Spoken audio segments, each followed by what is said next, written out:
चीन के इरादे नेक नहीं हैं और उसमें पंडित जवाहरलाल नेहरू हमारे भारत के प्रधानमंत्री थे। बहुत सारे लोग पंडित जवाहरलाल नेहरू की आलोचना करते हैं। मैं भी एक विशेष राजनीतिक दल से आता हूं।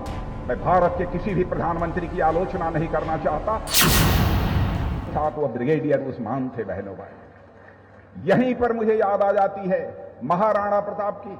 महाराणा प्रताप ने भी यह संकल्प लिया था कि जब तक मेवाड़ को मैं आजादी नहीं दिला लूंगा तब तक मैं पलंग के ऊपर नहीं सोऊंगा। वैसा ही संकल्प ब्रिगेडियर उस्मान ने भी लिया, जब तक झंगड़ के ऊपर भारत का झंडा नहीं फहरा लूंगा तब तक मैं पलंग पर मैं नहीं सोऊंगा। यह ब्रिगेडियर उस्मान का यह संकल्प था। कल्पना करिए कैसे जीवट के यह तब सारे लोग थे। 1948 में झंगड़ के कब्जे के बाद ब्रिगेडियर उस्मान को वीर गति प्राप्त हुई और उन्हें महावीर चक्र से सम्मानित किया गया था। क्या आप अपनी कृषि भूमि से रोजाना कमाई करना चाहते हैं? तो विजेताओं से सीखें, देर न करें। फ्रीडम ऐप को अभी डाउनलोड करें। यदि ब्रिगेडियर उस्मान चाहते, मैं याद दिलाना चाहता हूं, ब्रिगेडियर उस्मान यदि चाहते मेरे बहनों भाइयों तो अपने बलूची रेजिमेंट के साथ वह पाकिस्तान में बने रहते, लेकिन वह एक सच्चे भारतीय थे। वो भारत के लिए लड़ रहे थे, भारत की सीमाओं की रक्षा के लिए लड़ रहे थे, भारत की एकता, अखंडता और संप्रभुता के लिए वह लड़ रहे थे। आज ऐसे लोगों का स्मरण करने की आवश्यकता है। बहनों भाइयों, सभी का नाम तो यहां पर मैं नहीं ले सकता हूं।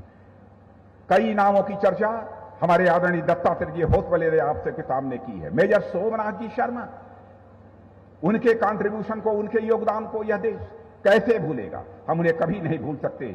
उन्हें वीरता के लिए परम वीर चक्र से उन्हें सम्मानित किया गया था और यह परम वीर चक्र प्राप्त करने वाले वह पहले यह हमारे भारत के नागरिक थे।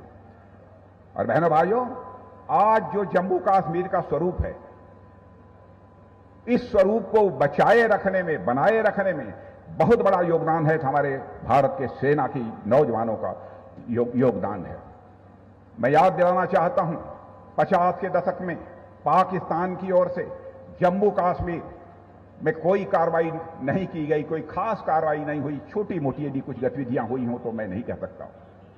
लेकिन मगर चीन ने लद्दाख में कई ऐसी गतिविधियां की 1962 की, अब मैं आपको याद दिलाना चाहता हूं, जिससे यह साफ हो गया था कि चीन के इरादे नेक नहीं हैं और उसमें पंडित जवाहरलाल नेहरू हमारे भारत के प्रधानमंत्री थे। बहुत सारे लोग पंडित जवाहरलाल नेहरू की आलोचना करते हैं। मैं भी एक विशेष राजनीतिक दल से आता हूं।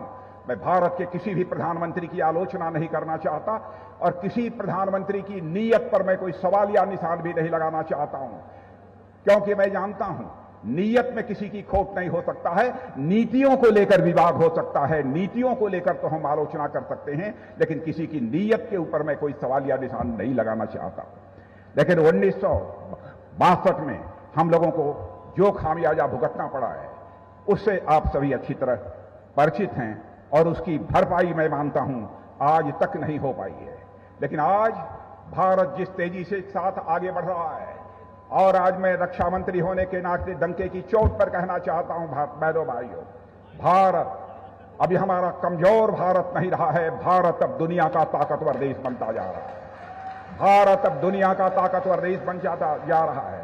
आपकी मुराद आज नहीं तो कल पूरी होगी, इस भरोसे और विश्वास के साथ हर भारतवासियों को अपने मजबूत दमखम के साथ खड़े रहने की आवश्यकता है। मैं ऐसा मानता हूं। रियांगला की लड़ाई भूल सकता है कोई 1962 में?